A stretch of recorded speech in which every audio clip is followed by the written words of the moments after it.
Hello students, I hope everybody is well. You all are following the guidelines given by the government and you are all safe, you are all staying indoors. In the previous part of the video, we discussed the first half of the lesson, our environment, first chapter of geography, wherein we discussed what are environments, what are their types. We discussed about lithosphere, hydrosphere and atmosphere. Today we are starting with the second half of the lesson. Our first topic for the today's session is biosphere. Children, when we talk about biosphere, it is actually a mixture where I have the presence of lithosphere, I have the presence of atmosphere, I have the presence of hydrosphere. When I have the presence of these three realms at a particular place, that zone or that particular place where I have three things intersecting each other, I have the existence of biosphere. It is also called to be a realm of life or a zone of life, the zone which sustains life, the zone which supports life. We all are knowing really very well that our life is dependent not only on oxygen but on land as well, but on water as well. I can only breathe and breathe, that won't keep me alive unless I have something to eat. Where will it grow?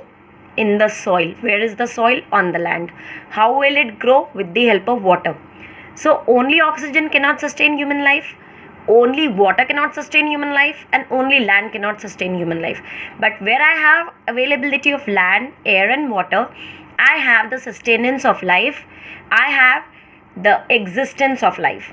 So when I talk about biosphere, I talk about a zone where life can sustain, where life is possible and where life is supported. It refers to the living world including all the plants and the animals. Without biosphere, Earth would be a lifeless planet like Mars or Venus. We all know Earth is only living planet in the solar system.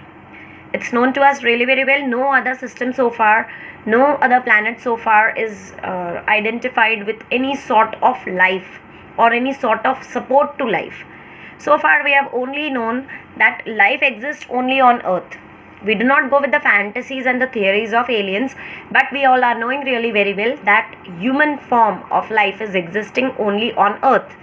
Reason is we have a zone where I have my lithosphere meeting the hydrosphere along with the atmosphere.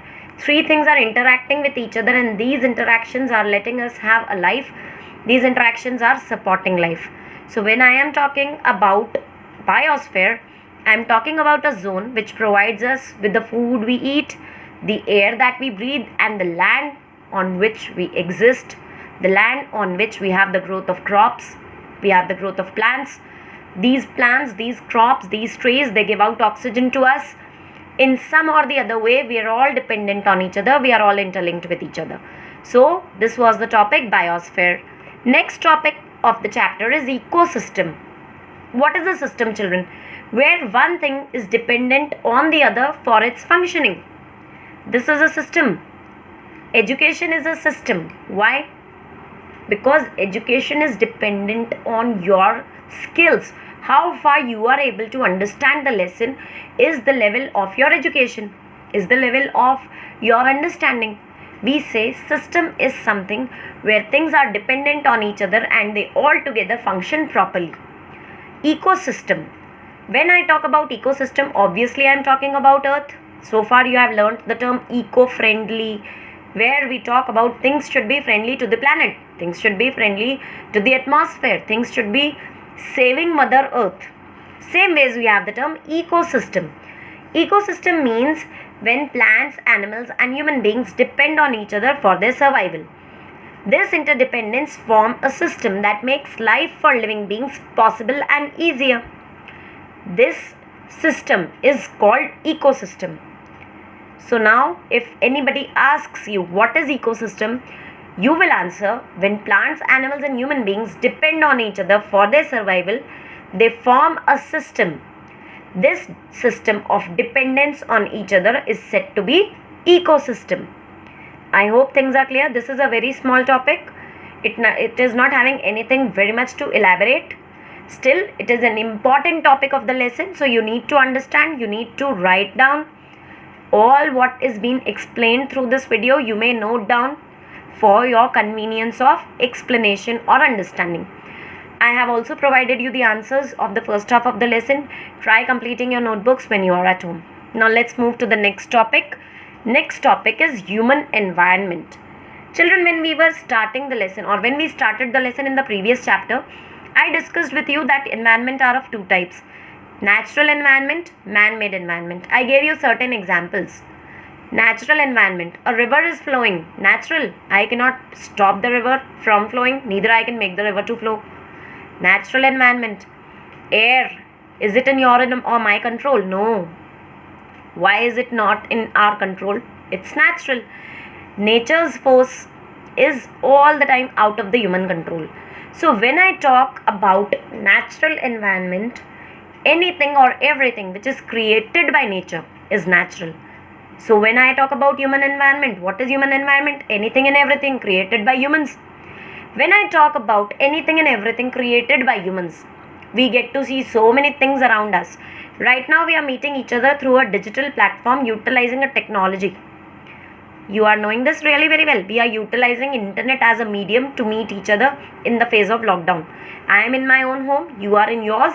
Still you are able to read and write. Your teachers are able to teach. We are using a technology. Who created? Who created the technologies? We humans created. We have people who are very sound technicians, the ones who know how technologies can be developed, how technologies can be dealt with, how technologies and innovations can make life easier, simpler, and more comfortable for human being. When I am talking about human environment, we need to take a journey back to the times of early humans. We all know we have evolved out of early humans. You might have read in class 6 history. When early humans lived, they did not know how to grow their own food. They only knew, I may hunt an animal, I may eat up. What to do next? I can go inside a cave and I can sleep. I will be safe. Later, they realized, now okay, food in this area is over, animals in this area are over. I shall move to the next area. He kept on traveling in search of food. He was called a hunter-gatherer.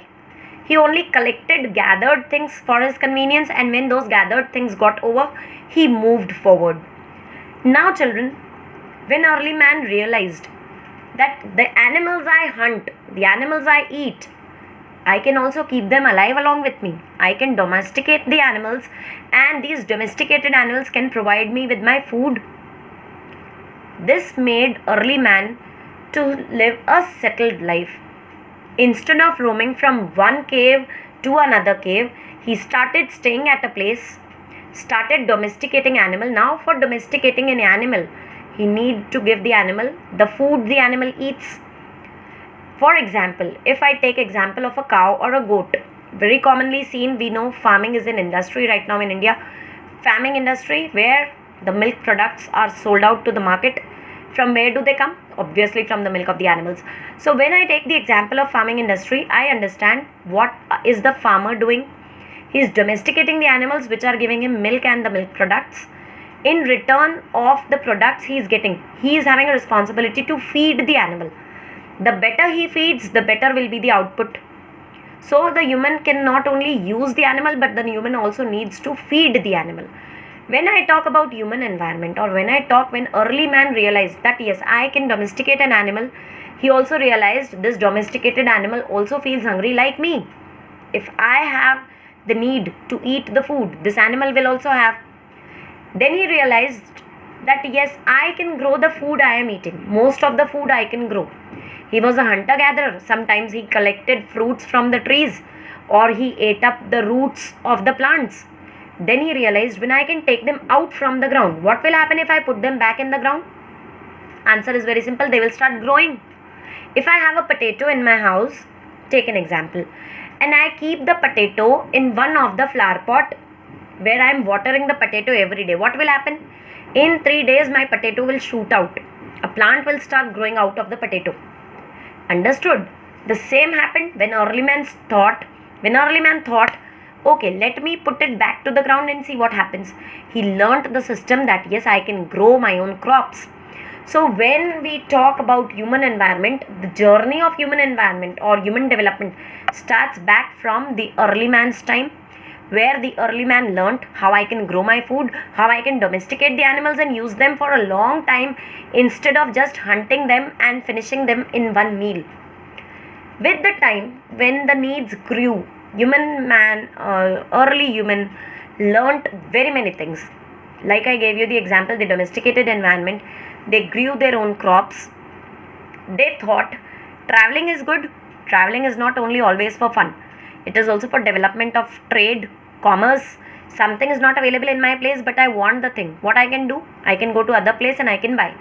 When early man realized not everything is growing in my own place, there are people who are living in another places. They are also growing variety of crops. I want the crops. I need to travel. How to travel? We know early man wandered, kept on walking and walking and walking for miles and miles. But was walking for miles worth? No, it was time consuming. It was energy draining. No energy was left in the body. If I walk for 1 hour is more than enough. But think about early man who traveled everywhere walking and walking. He used to get exhausted. He used to travel for months and months for reaching from one place to other. Then he realized, what if these rolling stones which he come across in his way, what if I can use these things to roll my things? And this is how invention of wheel took place. Everything which is circular in shape travels at a speed known to you all. If I throw a square box on the ground, what will happen? It will fall and it will remain at its own place. But if I drop a ball, what will happen? The ball will start moving. The ball will rush. Reason, the circular shape gives it a good speed. So when early man learnt that these stones can be given a circular shape and I can place my heavy objects on these things and I can easily roll them, he also realized that if I can place things and make them roll, I also can sit on the same pieces of circular rocks and I can travel from one place to another. This is how invention of wheel took place. He learnt making his own weapons, which were in olden days made out of pieces of stones. You might have read rocks and sticks were together utilized for making stones as a weapon. You had stone on stone technique. You had a lot of techniques for making weapons. But when early man realized that I can utilize things according to my own need, he also realized I can create more effective and beneficial weapons. My weapons can be more modernized. My weapons can give me a lot of utilities. So now, when we talk about inventions and developments, they are all a part of human environment. Today, if I am utilizing certain gadgets to teach, these gadgets aren't growing on plants and crops. They are made by human beings. They are serving my need.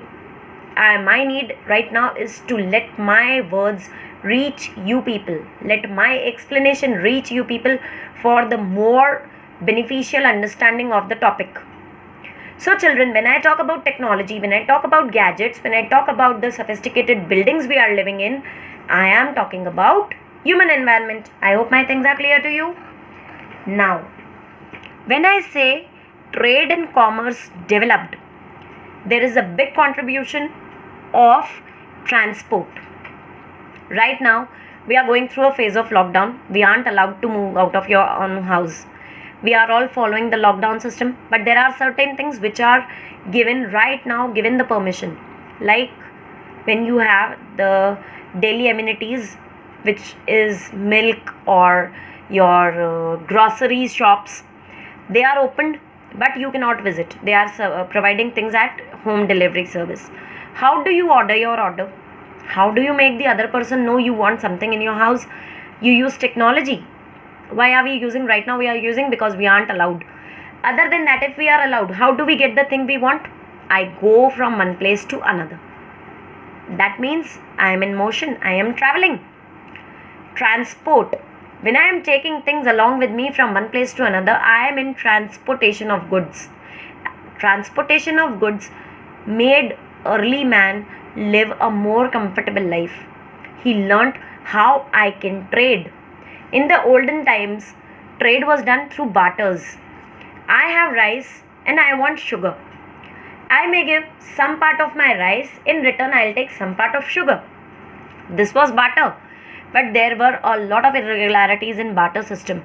We cannot trade a living thing for a non-living object. Everything has its own worth. A livestock cannot be given in return of certain grains. So to bring everything at par, currencies were developed. What is this development? Human environment, human development.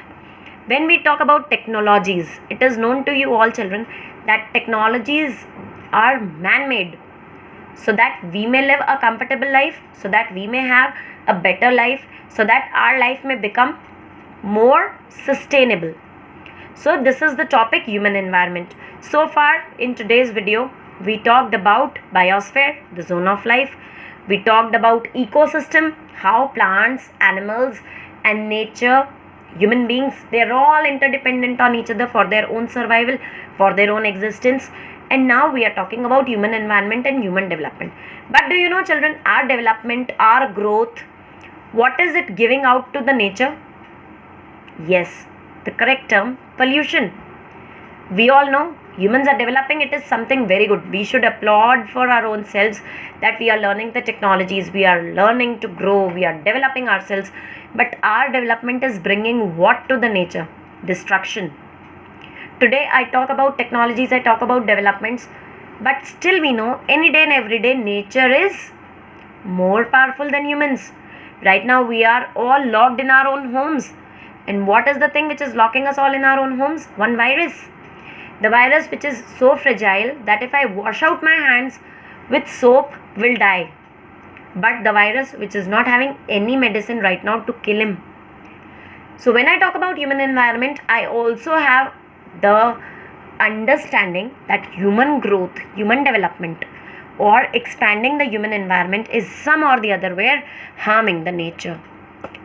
So environmental pollution, this is the next topic we are going to talk about today. When I talk about environmental pollution, the one reason behind all forms of pollution present on earth right now is human being. You all might have read through the news headlines that right now river Ganga in Rishikesh is flowing in the crystal clear form. Each pebble is visible.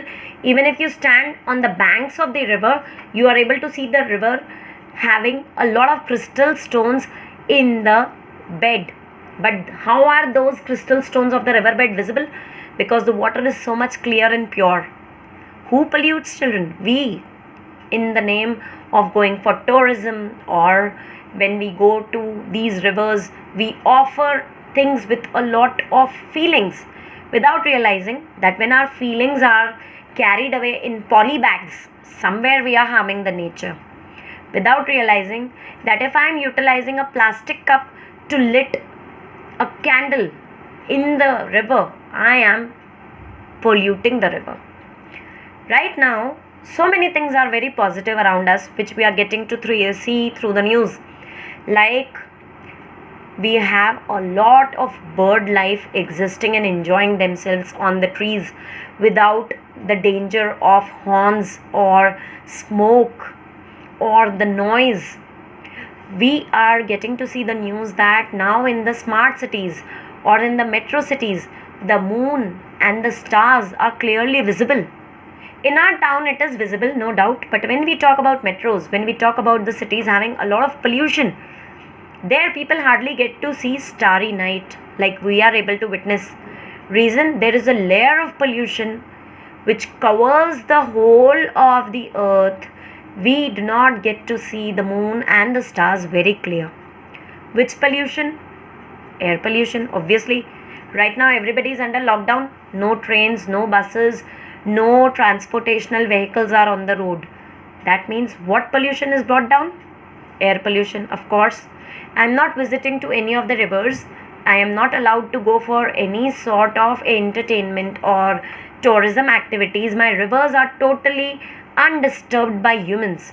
They are running crystal clear. All my factories are shut down. There is no wastewater running out of my factories getting mixed into the river water. What is happening? My river is rejuvenating. It is replenishing itself. There is no chemical present in the river waters right now. Reason, all the companies are facing lockdown. They are not functioning. When they discharge the poisonous water into the river, my river automatically becomes poisonous. Right now there are no horns, there is no traffic on the road, there is no honking cars and traveling buses and trucks and two-wheelers and a variety of horns which are available in the market, and people are installing in their own vehicles, and when they honk the horns, a lot of noise pollution is created, killing so many little creatures, so many birds. When they honk these horns, they create a lot of noise pollution. Right now noise pollution is up to a level under control. Right now land pollution is also under control. We aren't allowed to move out. So when we don't move to the gardens, we aren't making the gardens dirty. We aren't throwing the paper bags here and there. We aren't throwing the poly bags here and there. Land is clean, land is clear. All the credit goes to, no, not to humans, but to the virus, unfortunately. This virus is not allowing us to move out, but this virus is allowing the nature to replenish itself. Pollution levels are going down. Factories are turned off, chimneys are turned off, there is no smoke in the air, there are no pollutional effects right now. Reason, there is no smoke in the air. Water is running crystal clear in the rivers. Fishes are replenishing their own lives. Ponds and lakes are becoming more and more clean. Air is becoming more and more clean. Land is becoming more and more clean. All the credit goes to this deadly virus which is keeping us indoors, letting the nature grow, replenish, repair itself. Earth is right now on repairing mode, where water is becoming clean, air is becoming clean, land is becoming clean. When the humans inhabited the earth, everything was very clean. But when the humans inhabited the earth, when the humans started utilizing everything available on the earth, everything started becoming more and more polluted. So when we talk about the development of technologies or industries, we also talk about the deterioration of nature. So many forests are cut down every day to meet the needs of timber, and right now everything is shut down. So forests are still standing, trees are still standing, giving out oxygen, taking in CO2, cleaning the air. Right now, when human needs are kept under control, nature is growing, nature is balancing itself, nature is developing its own scars or its own wounds which were given by human beings to them. Now, when I talk about developing and developed countries, we know they are the ones who have deteriorated nature, who have harmed the nature to the most. When I talk about developed nations like the United Kingdoms or the United Arab Nations, I talk about the level of pollution they are dealing with. They have the problems, air is badly polluted, land is badly polluted, water is badly polluted. Reason, in the race of developing, they do not pay attention towards the nature. But children, when I talk about the problems of pollution or the problems of nature getting disturbed, the nature getting imbalanced, we talk about global warming, we talk about the imbalanced nature. What is happening around is beyond our understanding so far. Never we had the hailstorms falling in the summers. Last year, we witnessed a very long stretched period of rainfall. Till October, we received rainfall, which is not normal at all, which is not natural at all. India goes with a 90-day period of monsoons, and these 90 days were stretched to more than 120 days. This is global warming's effect, imbalance of nature. Why temperatures are roaring so high? Reason, we have harmed the nature to a level where now nature is helpless in front of humans. So now we need to bear things. One thing which is right now making the nature repair is humans are not intervening the nature. So if I want to control the environmental pollution, if I want to live a comfortable life, to live a normal life, to live a life which is not facing any natural calamities, I need to stop my activities first. I need to learn that nature is to be lived with. I do not have to think that I can finish off everything in the nature for my own needs. No. I need to learn how I can live in harmony with the nature, and once the humans learn to live with the nature in harmony, we won't have any problems. So here we come to an end of the lesson. I hope explanation is clear to you children. You will be writing your answers in your social studies, fair copies, questions and answers, very proper, neat and tidy, fair copies should be maintained. Right now, we are completing the first chapter of geography. Now we'll start with the first chapter of history. Before that, before the chapter of history is being published over the app, your duty is to finish this chapter in the book and the copy as well. I hope my explanation was clear. If there are any doubts, you can anytime message it on the app or on the YouTube link. I hope my explanation was clear. So I shall catch you later now with the next topic of history. Till then, take care, stay indoors, follow the governmental guidelines, stay safe.